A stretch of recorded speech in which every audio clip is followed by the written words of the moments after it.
What's up, you? I'm just fucking kidding. We're not gonna do that here. Let's go watch the show, huh? Room Raiders goes to college. Today, watch sexy psych major Amber give 3 studly students the surprise of their lives. What makes someone a sexy psych major? Is it like something about the way that she can unravel your mind while having a conversation? Like, I want her to be able to tell what I'm thinking before I do. I don't understand. Hey honey, I noticed that you put the toilet paper over the top instead of under. Do you think that maybe has something to do with the time you shit yourself in the 3rd grade? Fuck me. Like when a guy has dimples, when he has a little bit of a fashion sense, that doesn't hurt. And if he can dance, that's definitely a turn on. What's with people and dimples? Why? I've never understood this. It doesn't really pertain to the show at all. But what is it about having a little cavern in your fucking cheek that people think is attractive? Like, what's wrong with my flat cheeks? I don't know. Why?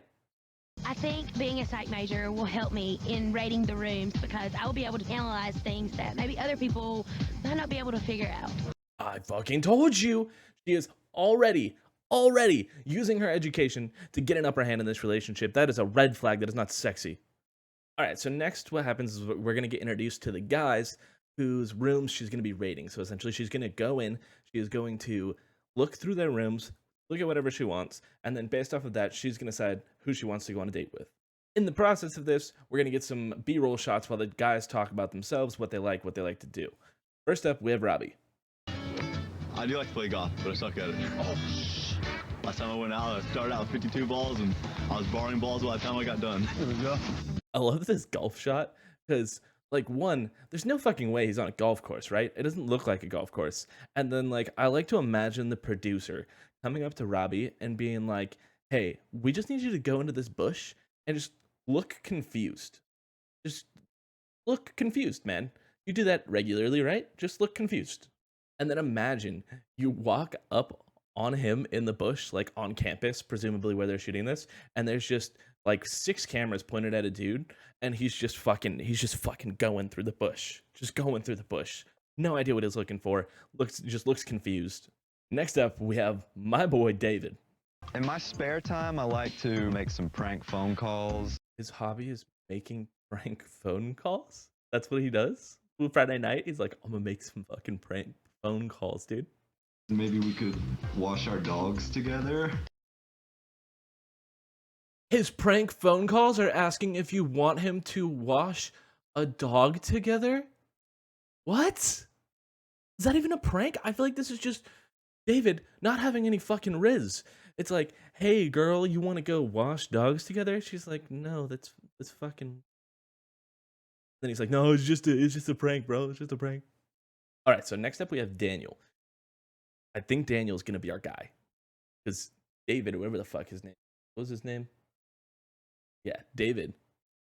That's not our guy. He's making weird prank phone calls. I'm on the track team here. I throw the javelin. So they give Daniel, this fucking sick slow-mo javelin throw to show how much of an athlete he is. And then they hit him with this. Why they gotta do David like that? He was so stoked for that. He was like, yeah, I'm gonna look so cool in this shot. And then they made like the noise on TikTok that people make when they like make TikToks about small people and they like flick them into like a pond and then show like a little drop hit or something like that. They gave him that. So I was right about David. Besides them ripping him on his javelin throw, which I think they had to do because he is the only guy who doesn't have anything wrong with him, seemingly. He is a pre-law student who does yoga, writes poetry, and maybe is a little OCD, but like at least he'll keep the house clean, whatever. So here's where things get interesting. The creepy white van that our parents all fucking warned us about goes to pick him up. Let's see how it's done. The guys have no idea the crew is on their way. By catching them off guard, they'll have no time to clean up or hide anything. That's right. They kidnap them. They kidnap these dudes with no warning. I guess our parents were right about the van, honestly. The one thing I can't figure out, many I guess, is why the producers told them to act like they didn't know what was going on, like they wanted it to look like a real kidnapping. Like, These guys obviously signed up for this show. They know what's happening. Why do they want them to act like they're confused? It makes no sense. The only theory that I can think of is that you don't sign up for this show. Think about it. You're sitting in your room. You didn't sign up for Room Raiders. You're just doing yoga, watching TV, playing some video games, making a fucking prank call, and then dudes burst in your door, grab you, throw you in a white van, and say, "You're on Room Raiders." Some girl is going to come into your room, look through all your shit, and decide if she wants to go on a date with you. I'm sitting there like, what? I'm married. I don't want to go on a date. Also, in this episode, nothing too crazy happens, but I have a vivid memory. I don't know if this was just a fever dream or not. I'm not going to watch every fucking episode of Room Raiders to figure this out. But I do remember specifically, there was one time where they took a dude while he was showering. He did the entire episode in a fucking towel. Okay, so in their new home, a creepy white van, they also have a TV where they can get introduced to the girl and watch her go through the stuff in their room. The thing that throws me off is in every episode of this that I can remember, they thought that the girl was hot. But if they don't know who the girl is before this starts, isn't it possible that some of them don't think she's hot? What happens? What happens if you don't think she's hot? Do you get to leave? Or once you're in the van, are you stuck there? You're trying to leave. Yeah, producer, I actually don't find her very attractive. I'm not really interested in this date. Too bad, son. You signed up for this. Like, Jesus fucking, this is kidnapping. They're just kidnapping people. Just kidnapping with extra steps. Sit down and say she's pretty. Oh, God. Oh, God, she's gonna find my copy of Vogue. She's totally gonna want to fuck me. Oh, Jesus. Let me out of here, please. So, the first place she goes is Robbie's house. Robbie has a roommate. Robbie's roommate is home, and they have this conversation. Hey, how's it going? Not bad, how are you? Good. So, what can you tell me about this guy? Is he a cool guy? Great guy. Great guy? Imagine Robbie's roommate is just like, Robbie? Nah, I don't fuck with that guy. He's like 3 months late on rent, fucking leaves the dishes in there all the time, doesn't clean the house. I don't know if he's ever left the house. I tried to get him evicted. They can't get him out. Something about squatters' laws. So I'm just stuck with this fucking guy. Please, take him. So she's going into Robbie's room and she says this. Thanks. I hope you don't have a plate of spaghetti on your bed, Robbie. That's what you're worried about? A bowl of spaghetti? A bowl of spaghetti. Is this a normal thing that I don't know about? Where you just eat spaghetti in your bed so commonly that it's something that you're worried about when you go into somebody else's room? Have you ever eaten spaghetti in your bed? If you have eaten spaghetti in your bed, have you ever left it there? Okay, so Robbie, the first thing that she notices in his room is that he has a telescope next to the window. This is what she says about it. Telescope. That's interesting. Dude, that is one high-powered telescope. What are you looking at over there? Hey, that's not a very good view. You can't see the sky. Oh, busted. I hope that's not a girl's room over there. That is terrible.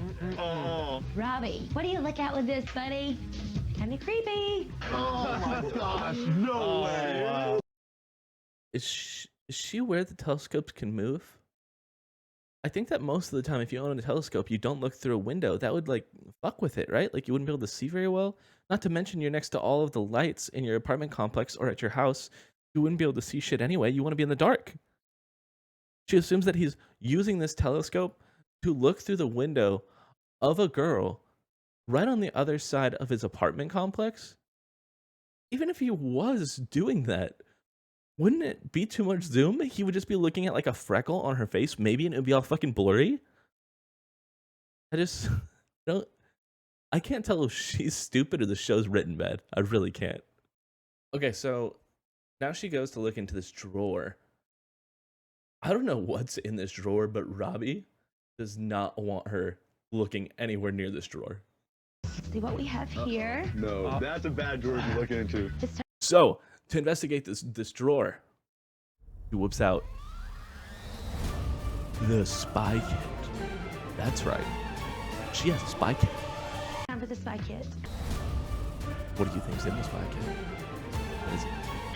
We might want to put on the gloves for this one, Robbie. You wear gloves? We don't know where you've been, buddy. Go easy. Oh, you didn't guess rubber gloves? It's not the normal spy gear that you expect out of your spy kits because you have such a great fucking spy kit? Obviously, no one besides spies uses rubber gloves. You would know that if you were a spy. Okay, so far everything's going pretty good for Robbie. But then she goes over to his bulletin board and things go downhill very quickly. A picture of a girl's butt. Oh, wow. That's a what? Between the girl's butt and the telescope. I don't know, Robbie. Kind of sketchy. What? Yeah, the butt picture's weird. It wouldn't be weird if it was like a model in like a swimsuit, like a poster. Especially back then, that was very normal. But it's literally just a picture of some girl in jeans seemingly standing in his room. And it was like hidden behind pictures. I'm off the Robbie train. This is actually weird. And check out his response to explain this. Did you like everything else, right? He couldn't even give an excuse. There's no excuse. He doesn't have an excuse. He's just like, yeah, I'm creepy. I'm a freak. Weird. This is very different. What is that? I don't think I can make jokes about this in 2023, but yikes. Also, why isn't she saying anything about it? This wasn't okay back then either. And what is this? A rebel flag with an Indian. I'm at a loss for words. Honestly, girl, I couldn't have said it better myself. Well, I could have. It's not a rebel flag. It's a Confederate flag. Very different things, but Man, you know, that's just my heritage, dog. Are you part Indian? Yeah, man, part Indian, part Southern. Where? Did you really? Yeah, dog. Hey. That's how he rolls. okay, he definitely also has no idea what that flag means. Yeah, brother, I'm Indian and Southern. Okay, Robbie. Or Bobby? I don't know. What the fuck's this guy's name? Let's get the spy kit. See what we can find. What? Bike in time. Get out the trusty white gloves and let's see how clean you are. Oh, she didn't. I don't dust. Naturally, the spy kit has white gloves in it because spies are the only people who use white gloves. It's classic spy gear. If you've ever watched Agent Cody Banks, you would know that. I see a dust ball. Hey, there's a hair. Ugh. Oh, yeah, Ugh! A hair? That's fucking disgusting. A hair in his room? I spend every single morning going through my room, picking up every individual hair that may or may not have fallen out in the middle of the night, just so I don't have to deal with this. This is outrageous. Okay, so now we're at Daniel's house. Daniel hits us with this one. We finally made it to house 3. Oh no, that's my neighborhood. I don't think Daniel knows what's happening here. We've already been to 2 houses. Of course it's your fucking neighborhood, and that's your house. That's what we're doing. Are you okay? So the first thing she sees is his yoga mat, since they, kidnapped him while he was doing yoga. And then he hits us with these sick yoga moves. Have a yoga mat. That's neat. That shows you are in touch with your body, your mind, your soul, your spirit. That can be good. Cleansing of the mind. You get your yoga on, huh? Honestly, I've only done yoga once, so I don't know if these are real yoga moves or not. But if they are, I wish my class had done those, because my fat ass was trying to hold the plank for 15 minutes. I could have easily done that shit. Watch.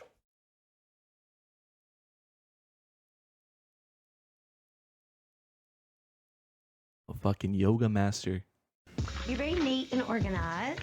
We might need to consult my psychology book. I fucking warned you. I warned you. I told you and I warned you. Psych majors, not sexy. Bet money, she says he's OCD. Everything is in its place. That could be a touch of OCD. Boom. Boom, boom. Also, did she really need her fucking book for that? I mean, you should know that, right? So while going through Daniel's room, she notices the size of his bed and says this. My, what a small bed. I don't think there's room for both of us on that. I promise you it's important, because then Daniel hits us with this. Oh There's a reason for that. My dog. Like it. I don't know. I ran out of things to do for Spy Kit time, so I just put on glasses. Let's get out the black light. Uh-oh, here it is. What is this? It's a black light this time. This might be the first time that maybe a spy actually uses that to, like, you know, see invisible ink and shit or whatever fucking spies do nowadays. So, cool. Gonna check his bed with it. That should be interesting. I don't see anything. I keep a clean ship. What can I say? Yeah. No. His bed is too clean. Bed is too clean. That's some serial killer shit. I don't care what you say. Nobody's bed is that clean. The reason for that is, like, no shame. I'm a virgin. I'm just waiting for the right girl. Dude, are you for real? So waiting for my sleeping beauty. Sweet. Oh, of course. Black lights actually only pick up remnants of sex. And since he doesn't have sex, the black light didn't pick up anything. Fun fact about the black light, actually. When they made it, they almost called it the sex light, but then they were using it wrong, so they changed the name. But it's actually, that's all it's used for. Plot twist. They now get to go into her room. Boom. And they got their own spy kit. Now watch the tables turn when the guys get their chance to raid Amber's room. I want to go through her clothes, man. I hope her sheets are clean. Robbie, Daniel, or David, or whatever the fuck your name is. Why are you looking in her closet? Stop making it fucking weird. Let's see if we can find some bras. She sure wasn't wearing one. What did we say about making it fucking weird? I don't even know this guy's name anymore, but why are you looking for her bras? And why you gotta say, because she certainly wasn't wearing one. You know what I've learned from this video? Don't trust guys with goatees. That's what I've learned. Finale time.